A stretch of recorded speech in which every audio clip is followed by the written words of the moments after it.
Yeah! Bonjour, bienvenue dans Entre deux Geeks. Ici Saul. Et Qatar. Donc aujourd'hui, on va vous présenter plusieurs choses. Le pétage de plomb en particulier. Mais on va avant. J'ai quelques nouvelles. Je vais ouvrir la boîte. Ouvre la boîte. J'ouvre la boîte. Qu'est-ce qu'il y a dans la boîte?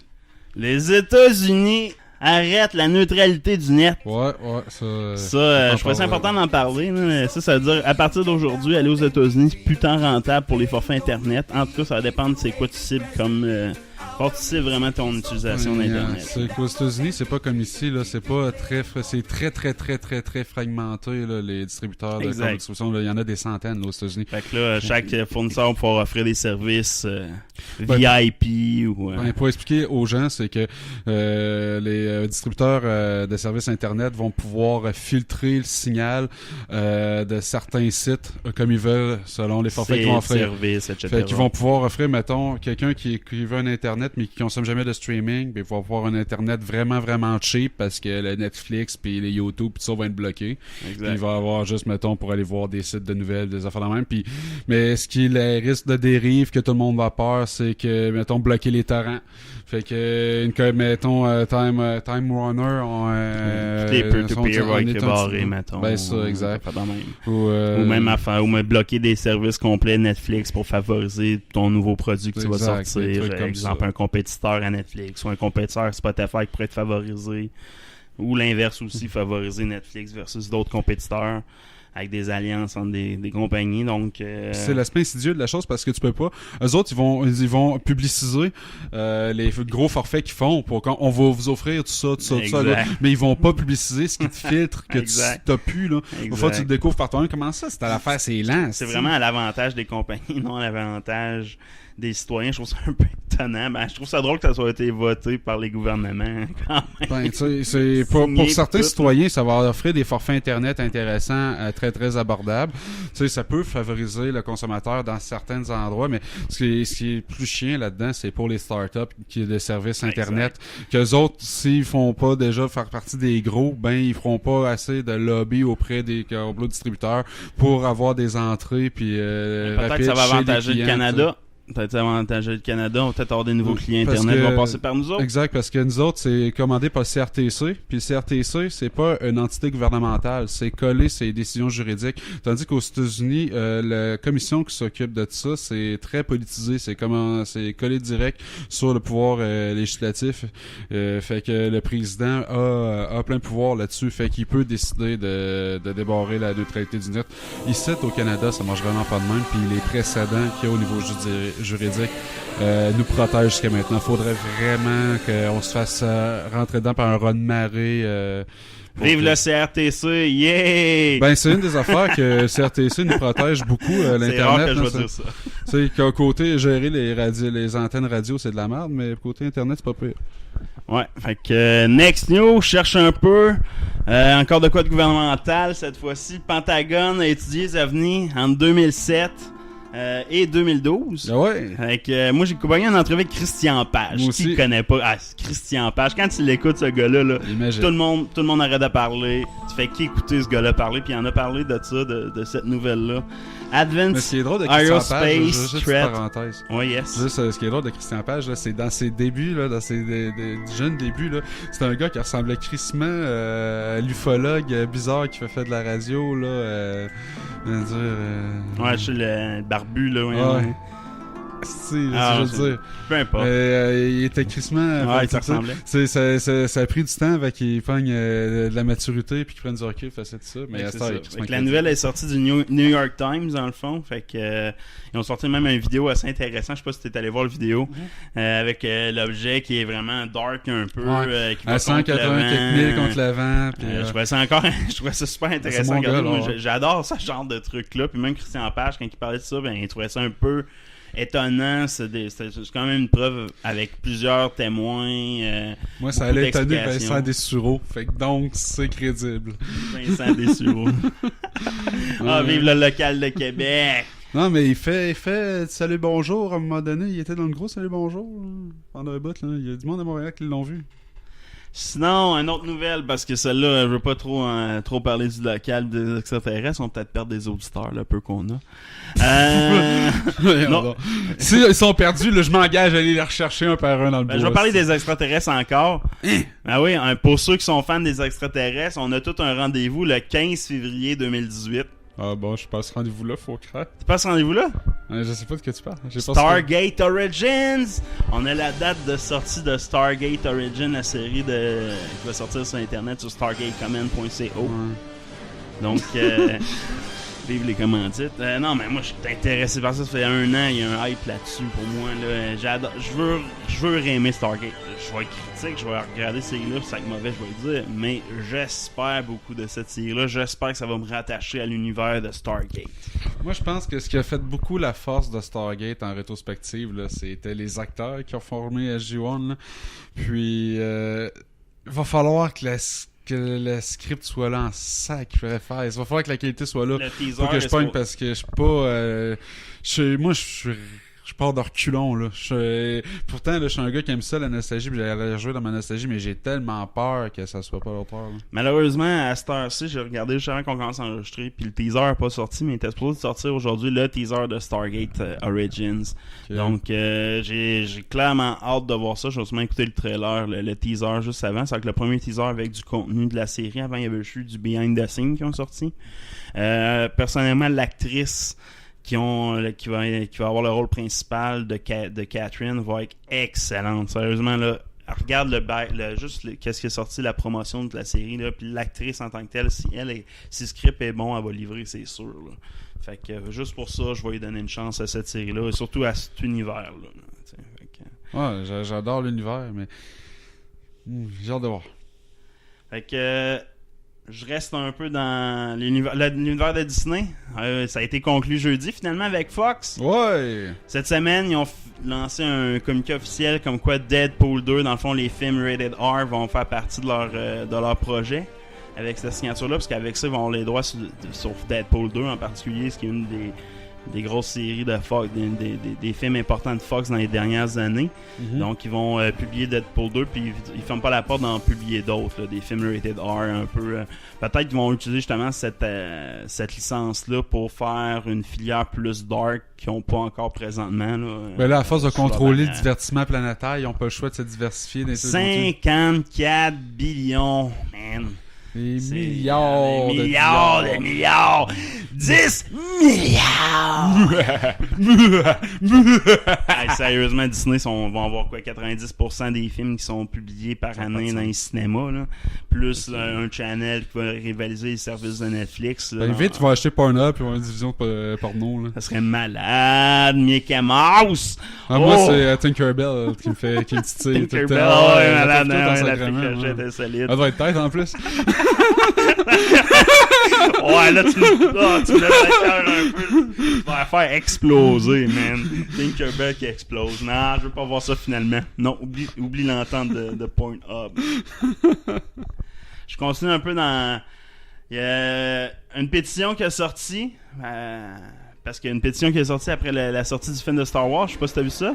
Non, c'est quoi? Il y a 30 000 personnes qui ont sorti une pétition, qui ont signé pour enlever le film Star Wars de Light Jedi de l'histoire canon de la saga en général. Ben moi, s'il était avec ça, là, 1, 2, 3, je suis d'accord.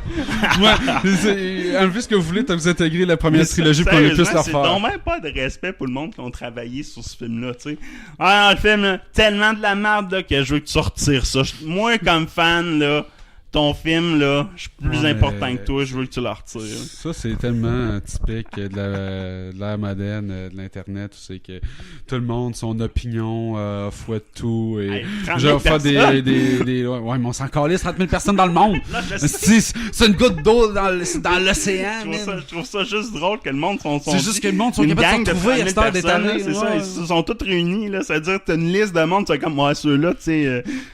Sérieux, là. C'est dangereux, ça fait partie d'une de mes listes que je mets sur le bord de la chambre à gaz. Fait que je trouve ça assez drôle. On va me raser cette moustache-là. Dernière petite nouvelle. Shenron va exaucer un de nos vœux pour décembre 2018. Dans le fond de Noël 2018, un nouveau film de Dragon Ball, le 20e. Dans le fond, c'est avec le 20e film, ils veulent mettre un gros budget. avec des derniers écrivains puis dessinateurs qui ont embauché pour les derniers épisodes de Dragon Ball, le dernier arc en particulier. Les Saiyans, la race la plus puissante de l'univers. Ça va être là-dessus, le sujet principal là-dessus, probablement en lien avec les dernières entrevues que Toriyama a données sur Yamoshi. Donc, super hâte à l'année prochaine. Donc, Noël cette année, ça va être de la merde comparé à Noël l'année prochaine, parce que je vais avoir un film de Dragon Ball à écouter. Ce qui est malade, là, sérieusement. Le Yamoshi, c'est quoi ça? C'est le Super Saiyan légendaire? Finalement? Ouais, le premier Super Saiyan. Ben, le Saiyan. Un Saiyan qui était le premier gentil Saiyan avec ses amis, qui s'est comme rebellé contre les Saiyans, mais qui est devenu un Super Saiyan. Il est mort, son âme a erré dans l'univers à la recherche du Super Saiyan légendaire. Donc, peut-être que cette histoire-là va être exploitée, ou l'histoire qui a été un peu teasée dans la dernière arc, les Saiyans de l'univers 6. On a vu des maîtres de Kaba, des choses peut-être qui vont avoir une histoire sur la force des Saiyans de l'univers 6, peut-être. Ça va être seulement ça, ce serait un peu décevant de ma part. J'aime ça, du lore, fait que envoyez ça dans le passé, moi j'aime ça. Ça au moins de main Dragon Ball avec des nouveaux visages, là, pas des visages de Sangoku, Vegeta. Là. Moi, alors starte-moi avec des nouveaux personnages, une histoire de Dragon Ball dans un film, je trouverais ça super bon. Puis ça interfère pas avec la série actuellement en ondes. Mais pour le 20e anniversaire, c'est quand même étrange. C'est pas le 20e, mais c'est le 20e film. C'est pas le 20e anniversaire, mais c'est le 20e film depuis Dragon Ball. Il y a eu 4 films de Dragon Ball, 15 de Dragon Ball Z, incluant Battle of God, puis Rejection of F, je pense, puis 3 ou 4 de Dragon Ball, ou 15-16 de Dragon Ball Z, en tout cas. Puis ça sera avec le 20e, en tout cas. Fait que total tout, le 20e sera le meilleur d'après moi. Parce que Dragon Ball film, c'est pas tout le temps été bon. Ouais, fait que je ferme la boîte là-dessus. Fait que c'est une petite boîte cette semaine. Toi, t'as-tu fait de quoi de geek cette semaine? Je fais différentes affaires geek, mais moi, en me cherchant à faire une boîte, cette semaine, je suis tombé sur un article de Superman. Puis ça m'a titillé, parce que moi, Superman, il n'y a pas un personnage dans tous les super-héros que je déteste le plus. T'aimes pas un gars en collant qui porte des bobettes par-dessus ses collants? C'est pas le point, comment il est déguisé. Ou juste. Pourquoi tu l'aimes pas? Ben, premièrement, parce que l'imbécilité des gens autour de lui, ou ceux qui ne le reconnaissent pas à cause qu'il porte des lunettes.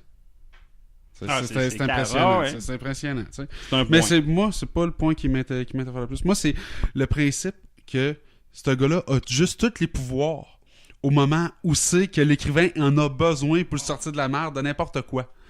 Pis ça, c'est ce qui est venu me chercher tout le temps. Tu sais, il est capable de voir à travers les murs, il est capable de tirer des lasers avec ses yeux, il est capable de souffler de la glace. Il a danser, il est super hot, il a des pouvoirs fucking bizarres. Mais c'est justement. J'ai trouvé un article sur les 10 super pouvoirs les plus méconnus de Superman. J'ai déjà vu cet article-là, je pense. Mais vas-y, énumère-moi ça, c'est 10 pouvoirs surprenants de Superman.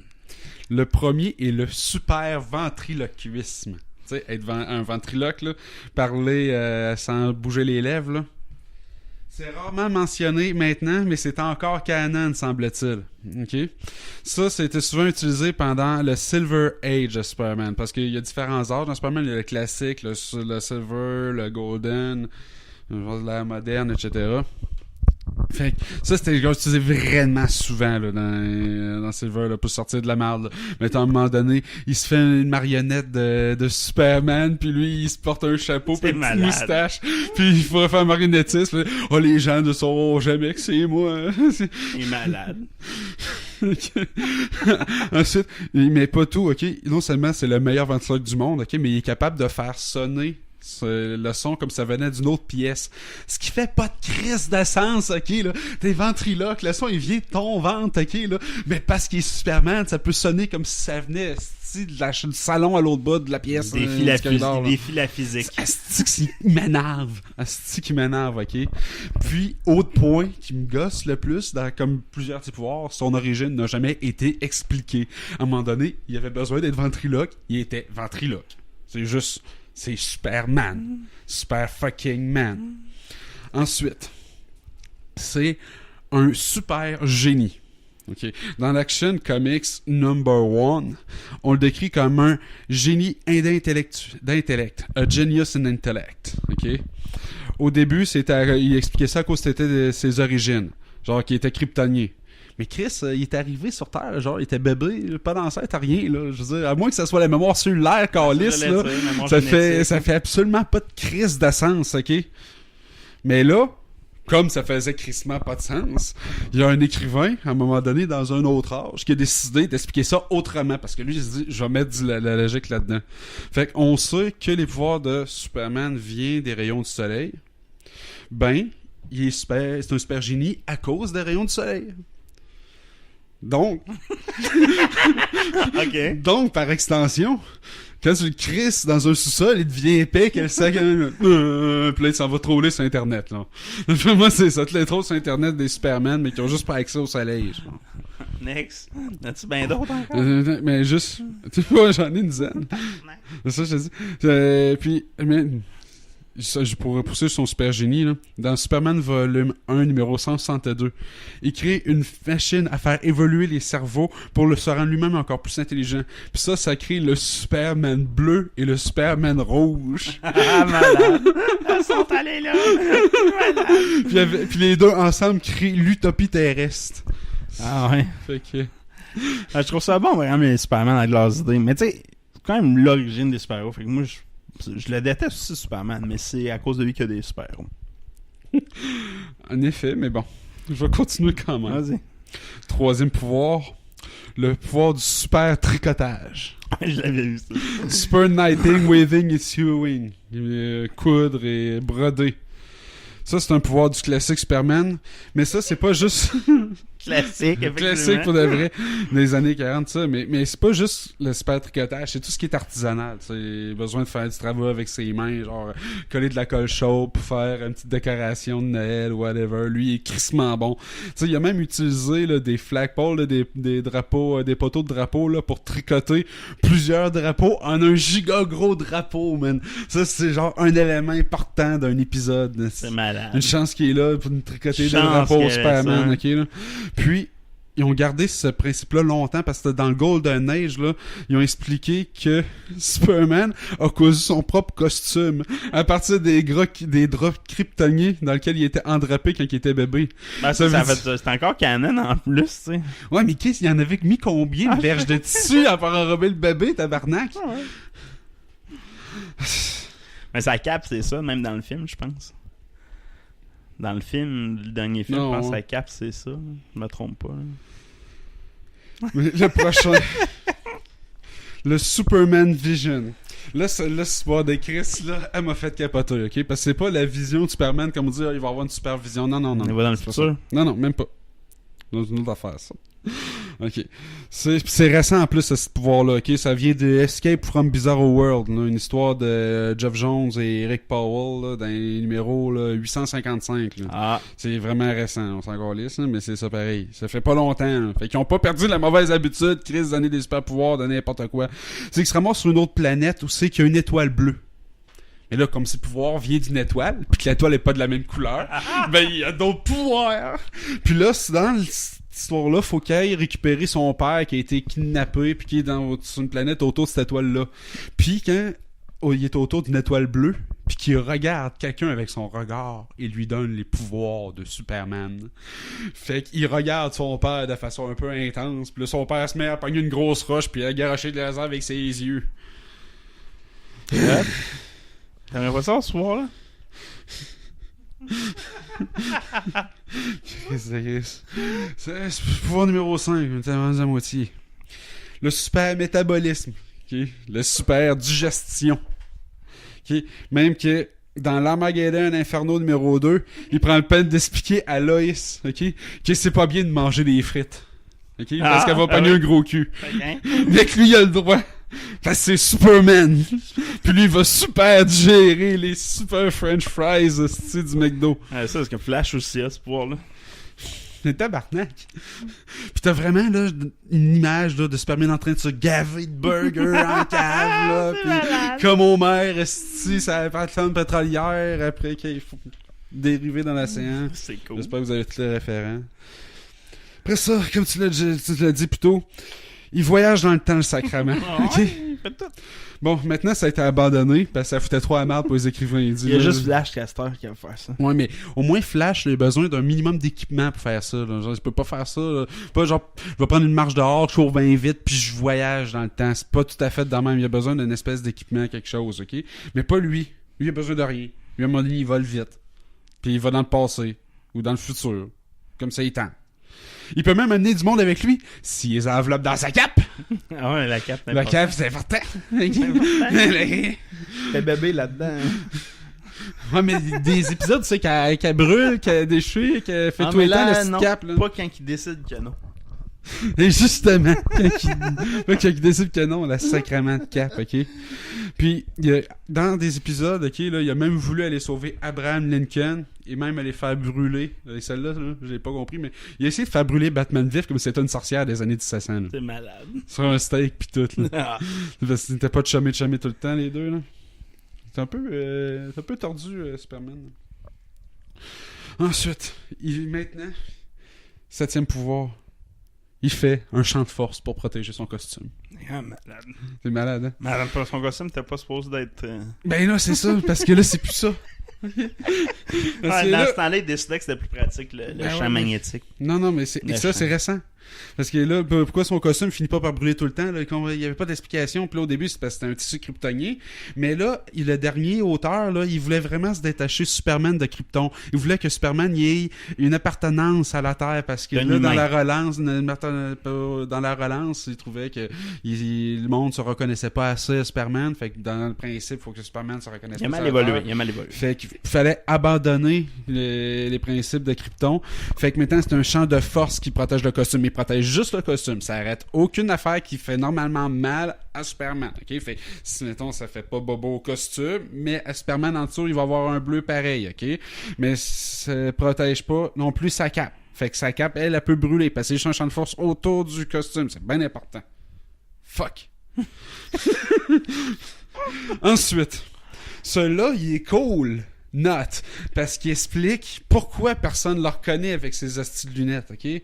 C'est parce que c'est un super hypnotiseur, gang! Ah, c'est fort. C'est une bonne explication. Parce qu'on se souvient à la fin de Superman 2, là, quand Clark, là, il embrasse Lois, puis que ça fait en sorte qu'elle se souvient pas, qu'elle oublie que c'est Superman, là. Mais ça, c'était un peu le principe de ce pouvoir-là. Là. Puis en plus, c'est même le principe qui s'en sert le plus souvent des comics, ok? Là, c'est de faire oublier des femmes, qui les embrasser. Comme Men in Black, mais sans la lumière. Ouais. Sauf que version Roson ou Einstein, lui, il embrassait des femmes, puis après ça, il disait « Tu diras pas que c'est moi. » Qui embrasse beaucoup de monde en public. Ben, tu sais, parce qu'à un moment donné, Loïs, je suis pas une dingue non plus. Là. Et là, personne peut s'en souvenir, Chris. C'est un peu louche. Après ça, son hostie de pouvoir, il a jamais été expliqué. Comme plein d'autres, là, encore. Juste pratique. Qu'est-ce que tu dois être un super hypnotiseur? Puis, à partir du volume 1, numéro 45, là, il est tellement super hypnotiseur qu'il est capable de contrôler les gens à distance. Là. Il est remote control calice. C'est malade. Avant ce temps, c'est quasiment abandonné.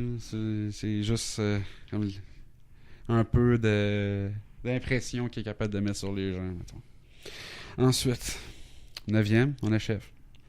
Vas-y, il y en a du pouvoir, là. Il y en a d'autres. Là. Le super mini-moi. Ah non. Ok, dans le vol, ouais, lui. Ah non. Le sacré ma peau de tabarnak de ça. Il est interprété par Mini-moi de Austin Power. Check bien ça. C'est grave, celui-là. Celui-là, là, il est vraiment grave. Il est extrême. Non, celui-là, là, il est affaire sacrée, là. Dans le volume 1, numéro 125, ok? Puis c'est l'épisode qui peut être considéré comme la fin du Silver Age, semble-t-il. Quand notre héros est pris dans l'explosion d'un mystérieux vaisseau alien, il obtient l'habilité de projeter une version miniature de lui-même à partir de ses mains. Malade. Il fait avec ses mains. Il projette une version de lui-même, mais ça le draine de ses pouvoirs. Son mini-mi a tous ses pouvoirs, mais lui, il les a plus. Puis dans l'histoire, ben là, à un moment donné, il devient jaloux du mini-moi qui a tous ses pouvoirs, puis plus lui. Puis là, à un moment donné, il pense même à se débarrasser du mini Superman. Là, il vient avec des idées vraiment sombres, là, Clark Kent. Mais avant qu'il se mette un plan pour exécuter le mini Superman, celui-ci se sacrifie pour sauver Clark Kent de la kryptonite. Puis quand il crève, ben Clark reprend tous ses pouvoirs. Et à partir de ce moment-là, ben on n'a jamais repris le pouvoir du Super Mini-Me. Mais Callis, il l'a fait. Puis c'est vraiment... Là, il met la main par en avant, puis un Super Mini-Lui qui sort. C'est cool. Moi, j'aimerais savoir ça. Et il y aurait tous tes pouvoirs. Je l'ai pas grave.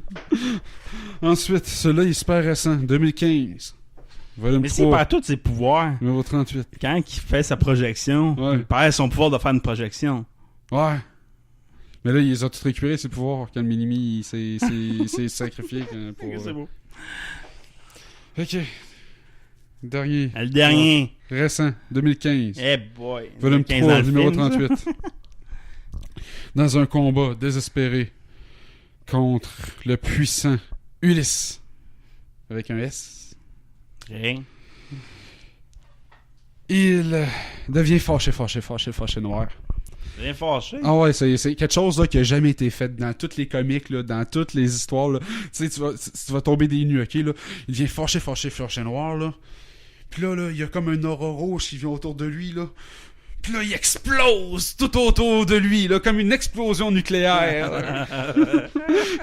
Ça, c'est le Super Flare. Super Flare. Puis là, Batman, lui, après avoir analysé tout ça, révèle que dans le fond, c'est juste le même super pouvoir que les rayons des yeux, mais qui est fois 1000, tu sais. Il absorbe l'énergie du soleil, mais là, au lieu d'envoyer, canaliser ça par les yeux, ben là, c'est toutes ces cellules qui convertissent l'énergie du solaire en même temps pour faire une explosion majeure. Mais là, faut pas qu'ils se servent de ça trop souvent, parce que non seulement ça fait une explosion nucléaire et des mille arômes, ça tue tout le monde, mais en plus, ça laisse notre héros complètement vanné pour 24 heures. Il ne peut plus se battre pendant 24 heures. Fait que check ben utiliser cette affaire-là pour faire des histoires avec des tournants et des cliffhangers incroyables dans le futur. Une bombe nucléaire sur deux. Fait que pour toutes ces raisons et bien plus encore, Superman, c'est l'être que je déteste le plus au monde. Ah, mais c'est juste Superman n'a pas évolué. Tu sais, je veux dire, il y a eu... À cause de lui que les super-héros ont été créés quand même. Là, faut pas ignorer ça. C'est juste qu'après les années 30, il aurait dû arrêter. Je sais pas si c'est juste à cause de lui. Là, je vais y voir tout l'historique. J'ose croire que quelqu'un d'autre qui a essayé de faire de quoi à un moment donné qui a inspiré quelqu'un d'autre. Là. Pas que c'est juste Superman. Ben, c'est le premier super-héros, c'est le premier magazine. Sans ça, il n'y aurait rien eu. Là. C'est ça qui a ouvert le marché, là, pareil. C'est moi juste qui n'a pas bien évolué. Moi, je prendrais le risque. Moi, c'est avoir une machine à voyager dans le temps, là, j'irais gonner l'écrivain. Ce qui représente, premièrement, Superman, à la base. Dans le fond, lui qui l'a écrit, c'est un immigrant qui est arrivé à New York. C'est un étranger, dans le fond. Ouais, c'est donne-moi de l'info. Hein? Je suis capable de la retracer quand je voyage dans le temps. Donne-moi de l'info. Non, mais je me souviens plus de son nom, là, mais... cabernet, moi, c'est pas grave. Chris, là, c'est un super connu, mais peu importe. Dans le fond, lui, c'est un immigrant, je m'en souviens plus de ce qui vient, puis c'est qu'il habitait à New York, il se sentait comme un étranger, donc de là, Superman, l'extraterrestre, qui arrive dans une ville, un peu à la New York. Fait que c'est un gars, dans le fond, il a essayé de se refléter dans Superman. Mais ce que ça n'est pas bout de la merde. C'est pas bout de la merde, effectivement, là, mais il était deux là-dessus.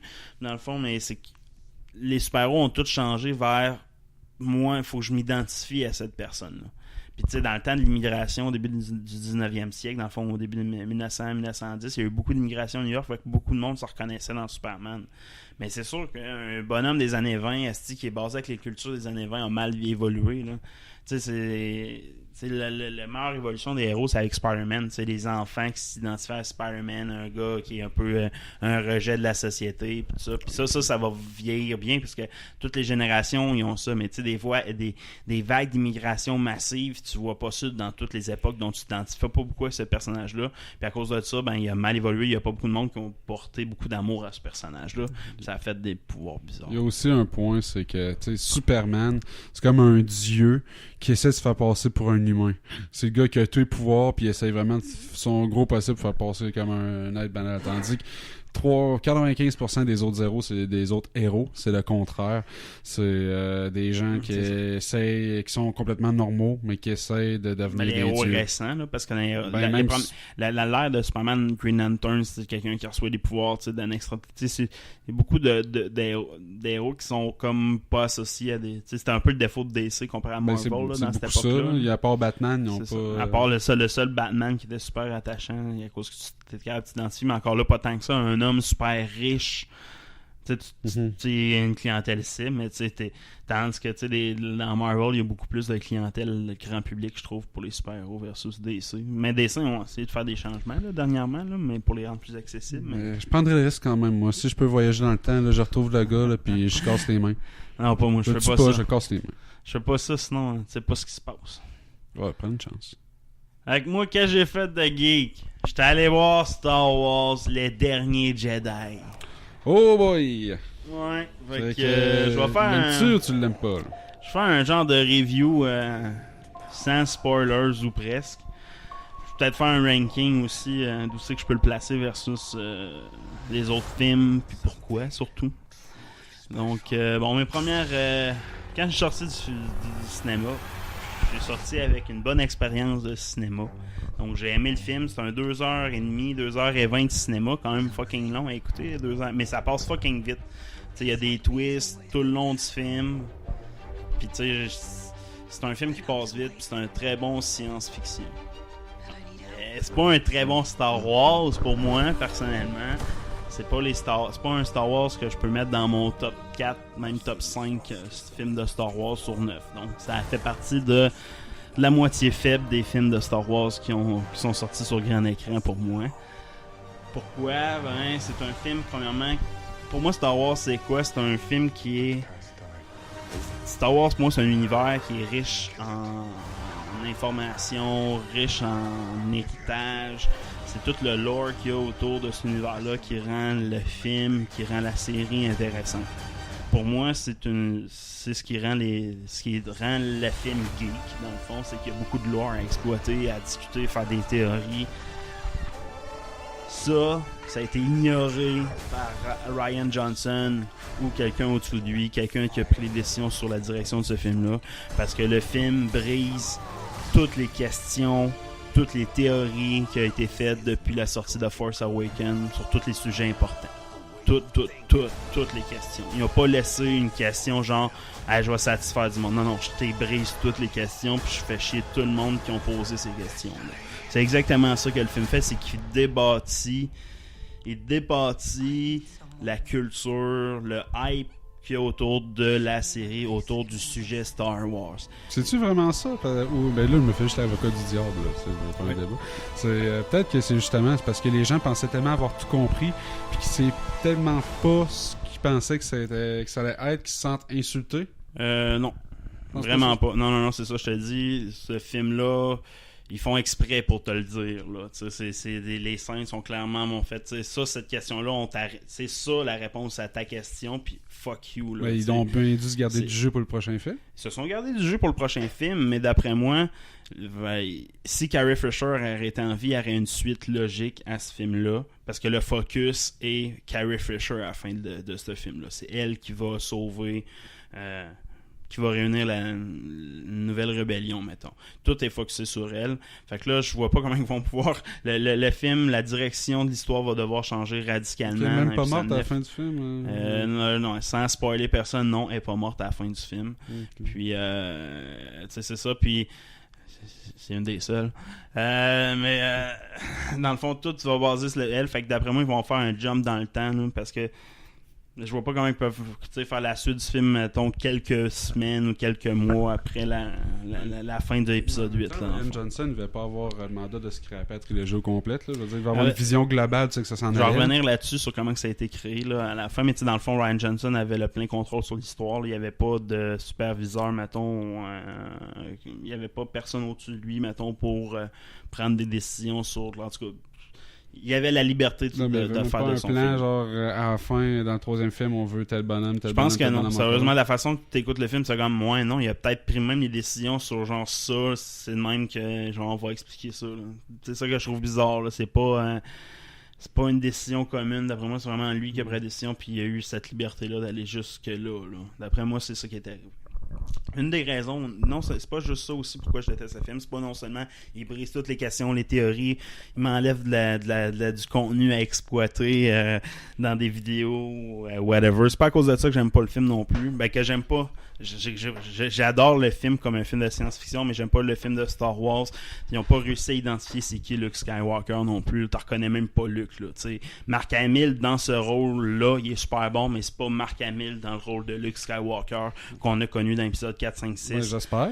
Il est supposé avoir perdu des enfants, là, avoir perdu une école de Jedi. Non, mais ça c'est correct. Il a scrappé un gars en il est scrappé le gars, mais une fois qu'il reprend le dessus là-dessus, il agit pas comme Luke agirait. Ouais, mais même s'il reprend le dessus là-dessus, Luke, t'es pas le même gars qu'avant. It's a new hope, ok? Il part, il lâche son training pour aller sauver ses amis. Il va essayer de libérer son père du dark side. Il y a toujours un espoir. C'est ça, Luke, c'est ça. Sa base de Luke, c'est ça. Justement, d'après moi, ça, c'est complètement démoli. Après, effectivement, c'est démoli, mais dans le film, il reprend confiance en lui, puis il agit même pas comme Luke après. Là. C'est ça qui est un peu bizarre. Tu reconnais pas le personnage de Luke Skywalker. Je vais faire, je le regarde pour pouvoir je te confirme. Parce que, non, mais c'est pas ça le point. C'est parce que moi, je vais le regarder, je vais me faire une tête, mais même s'il passe par-dessus ça, Chris, non, tu peux pas être le même gars tu vas voir le film. Tu vas voir le film. Okay? Il est pas pareil, mais quand il devient pas un espoir, ce qui aurait dû être. C'est ça l'histoire de Luke, c'est qu'il y a toujours un espoir. Qui perd cet espoir-là, il doit le redevenir, mais de la façon qu'il redevient, c'est complètement ridicule. Puis ça en fait une scène vraiment un petit peu absurde aussi. Là. Ça crée une scène absurde à la fin du film. Là. C'est un peu ridicule. Mais c'est un des points que j'ai pas retrouvé Luke Skywalker. J'avais un espoir qu'il soit déchu, qu'il soit démoli par ce qui est arrivé, ce qu'on a appris qu'il a perdu une académie au complète.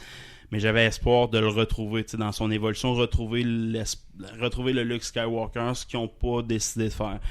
J'ai trouvé ça ben trop facile. Moi, qu'il revienne comme il était avant. Genre, non, pas qu'il revienne comme avant, mais qu'il réagisse comme un espoir, mais pas ce qu'il a fait dans le film. Là. Je veux pas spoiler personne, mais c'est vraiment ridicule ce qu'il fait dans le film. Puis même Mark Hamill lui-même, t'as-tu déjà pogné l'extrait aussi que lui il est pas d'accord avec ce que le personnage Luke Skywalker, il l'aurait pas écrit de même, puis il était pas d'accord avec ça, puis je le comprends en esti, là. Ils ont pas saisi c'est qui Luke Skywalker, puis son commentaire, je le prends, puis j'écoute le commentaire de Mark Hamill. J'écoute le film avec Callis, il a tellement raison, ils n'ont pas compris c'est qui Luke. Ça devient genre vraiment. Ils ont trop voulu le transformer en genre de Yoda. Ils ont essayé de faire un Yoda de Luke à la place de faire un Luke. Puis c'est un peu. Ça reflète mal un peu l'esprit de Star Wars pour moi, dans le fond. C'est un très bon. Le personnage, si tu dis que c'est pas Luke Skywalker, c'est un maître Jedi déchu, puis ça marche, mais c'est pas Luke Skywalker. C'est juste ça, je dis. Ce que j'espérais voir, moi, c'est un de mes personnages préférés de mon enfance, c'est bien Luke Skywalker. Puis j'ai pas eu. Dans Force Awakens, c'est le seul défaut que je trouvais de ce film-là, c'est qu'il y avait pas assez de Luke, on s'entend. Puis dans Last Jedi, le Luke qu'ils m'ont donné, c'est pas le Luke que je connais.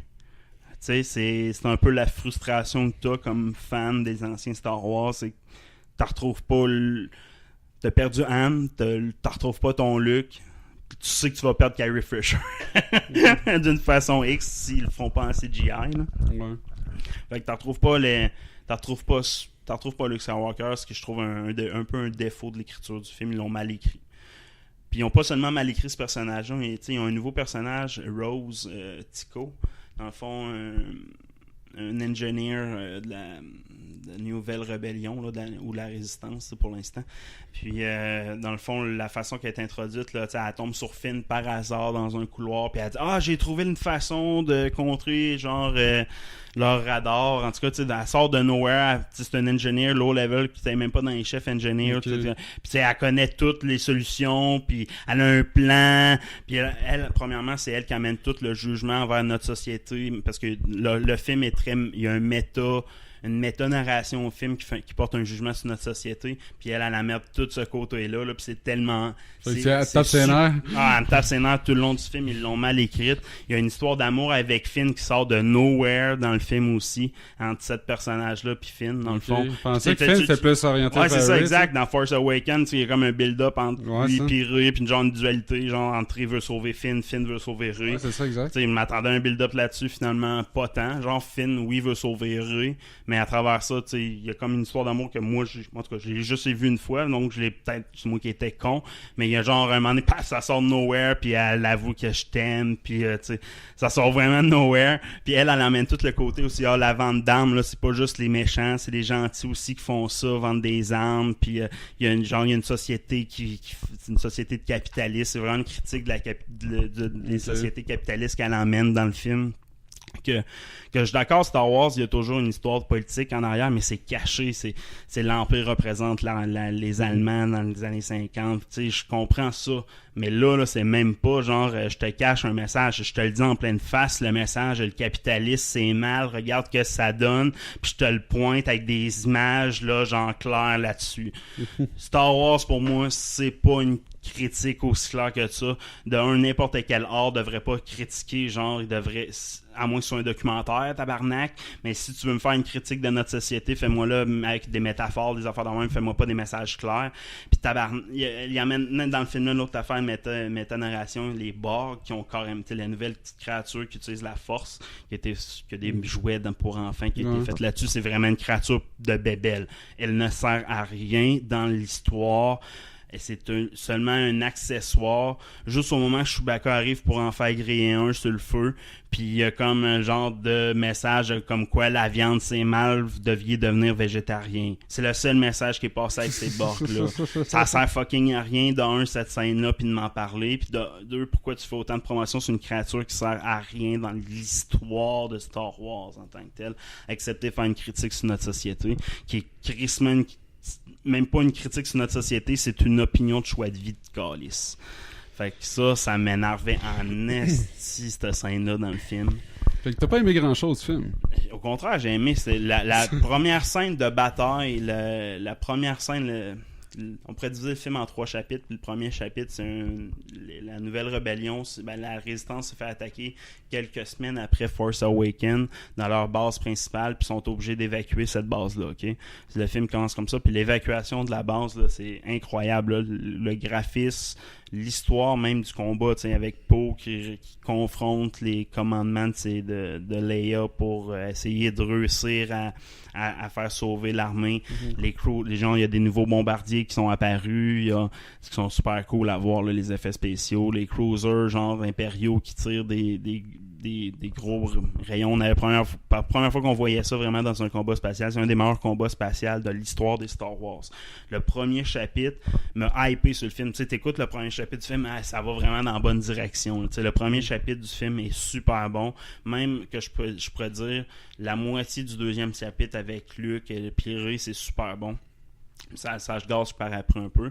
Puis sinon, même à ça, dans ce Star Wars-là, il y a une des meilleures scènes de combat ever aussi. Il y a un combat avec les gardiens de Snoke, là, les Patreon Guards. Là, puis ce combat-là, c'est un des meilleurs combats de Star Wars que tu peux voir. Là. C'est spectaculaire. L'environnement il est théâtral sur un fond rouge, avec un peu comme épisode 6. Là, sont dans l'espace avec une vision sur un champ de bataille, sur des vaisseaux en train de se faire tirer. Fait c'est vraiment un clin d'œil à épisode 6, le combat entre Luke puis Darth Vader avec l'Empereur. Là, c'est vraiment, il y a un parallèle à faire. Ce film-là puis épisode 6, l'an passant, il est extrêmement là. On disait que épisode 7 c'était un parallèle avec New Hope. Ben celui-là c'est un parallèle avec Return of the Jedi. Hein? Ils en ont sauté un. Ben, tu sais, comme je disais, moi, Force Awakens, c'est un mélange de New Hope et de Empire Strike Back. C'est vraiment un mélange des deux. Quand tu réécoutes le film, il y a vraiment des clins d'œil aux deux films.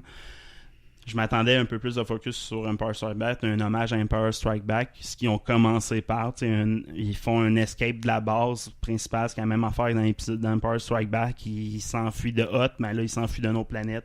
Il y a vraiment des parallèles à faire juste au début dans le premier chapitre, puis après, ça sera un parallèle fort sur épisode 6 avec genre le combat genre devant un empereur, mais là c'est genre le leader Snoke, avec un prisonnier qui est emmené par Rey qui est la prisonnière qui représente Luke, qui est emmené par Kylo Ren qui représente Vader. Il y a vraiment des gros parallèles à faire avec épisode 6. Mais cette scène-là, c'est une des meilleures scènes ever, là, t'sais. Non seulement tu vois Snoke utiliser ses pouvoirs à son maximum, tu vois un des plus hauts combats suite à voir Snoke contrôler ses pouvoirs, tu vois le meilleur combat des Star Wars quasiment, là, côté visuel, c'est le meilleur combat de Star Wars. Bon, l'histoire, pourquoi que le combat arrive, c'est un peu ridicule.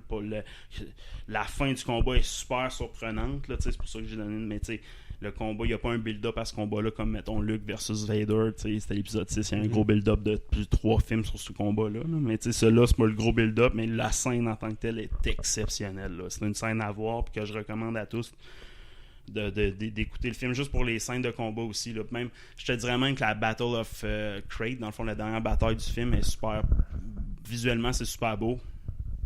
Le ending est complètement ridicule, là. Je veux dire, je veux pas te parler de quoi, mais on voit Leia utiliser la force d'une façon incroyable dans ce film-là, à une partie du film, ok? Ouais, j'ai vu des incroyable. C'est complètement spoiler alert. Elle fait la Mary Poppins. Elle vole dans l'espace. Elle fait la Mary Poppins. Elle vole dans l'espace, ok?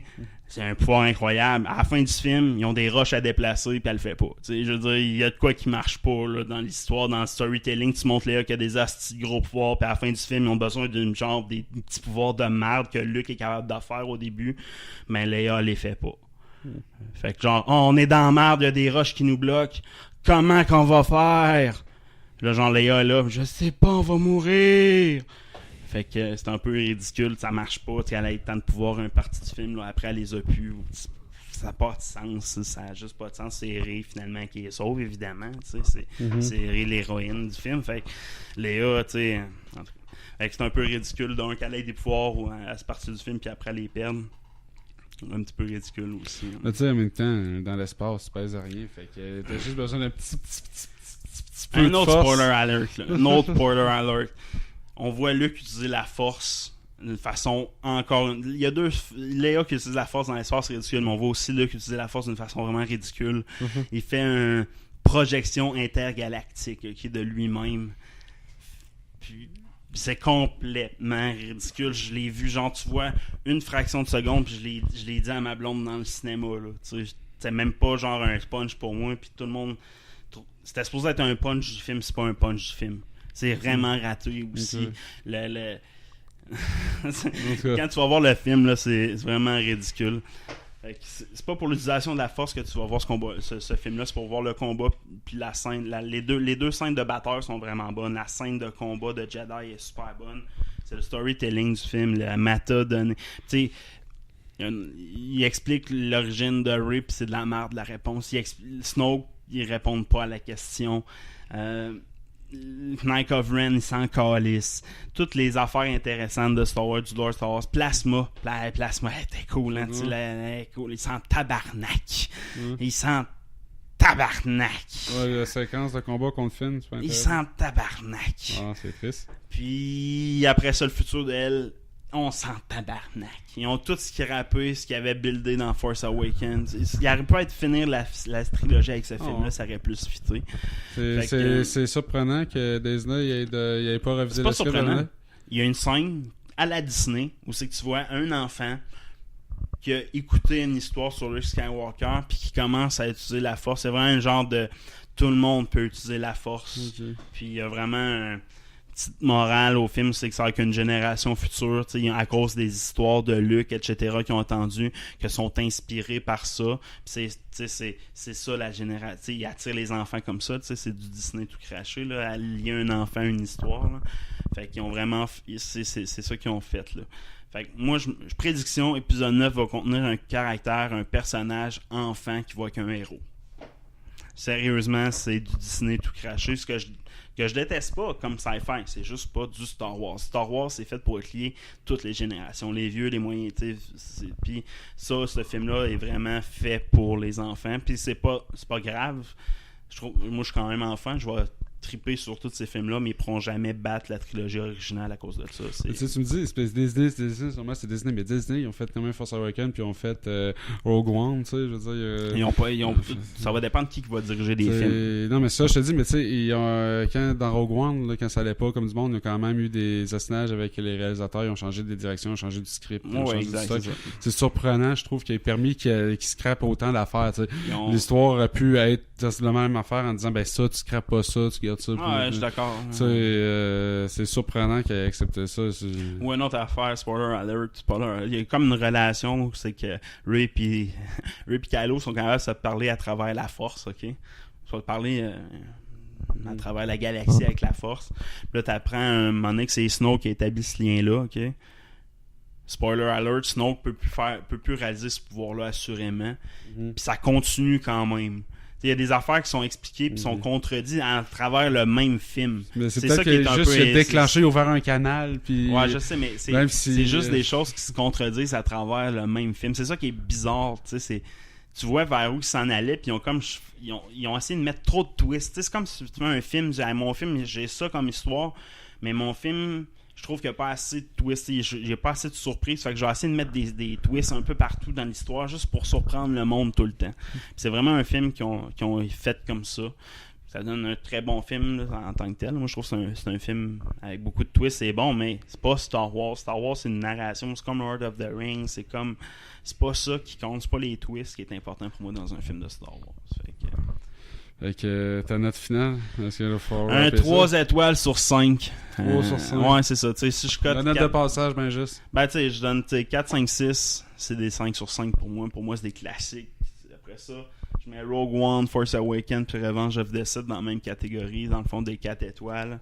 Puis je mets Last Jedi 3 étoiles. Après ça, Attack of the Clones, puis Phantom Menace 1 étoile. Parce que c'était des films de merde.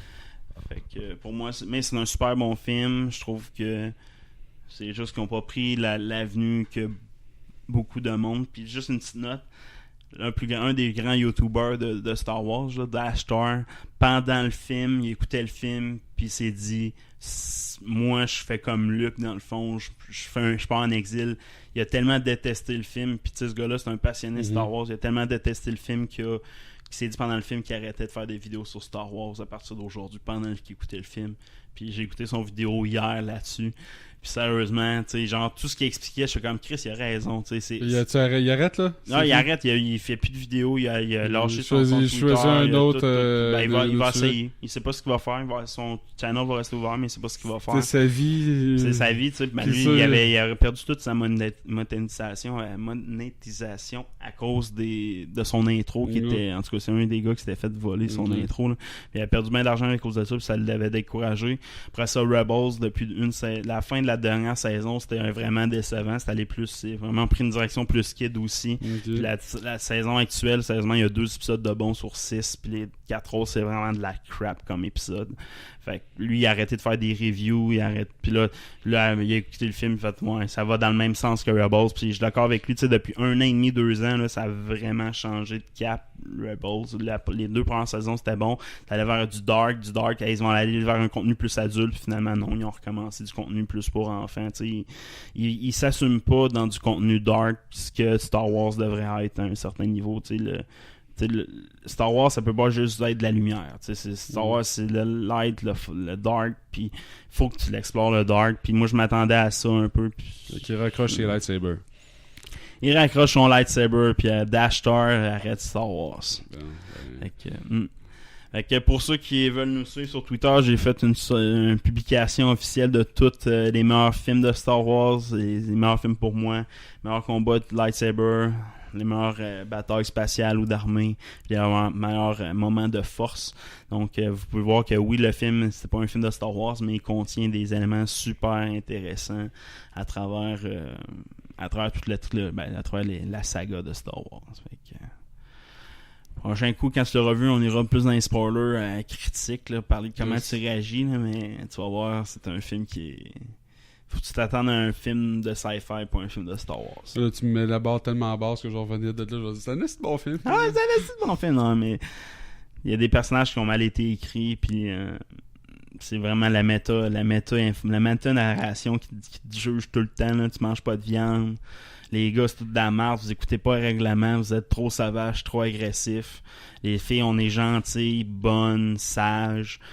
Puis c'est vraiment ça tout le long du film. Tous les personnages féminins, c'est tout ça. Tous les gars, c'est tout ça. C'est vraiment une barre entre les deux. La viande, c'est mal. La capitaliste, c'est mal. Toutes ces hosties de morale-là qui m'ont... C'est un film Québec solidaire.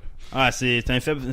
Québec solidaire, moi, il doit l'aimer, Amnesty, ce film-là. Il devrait l'écouter. Manon Massé, ouais. Manon Massé!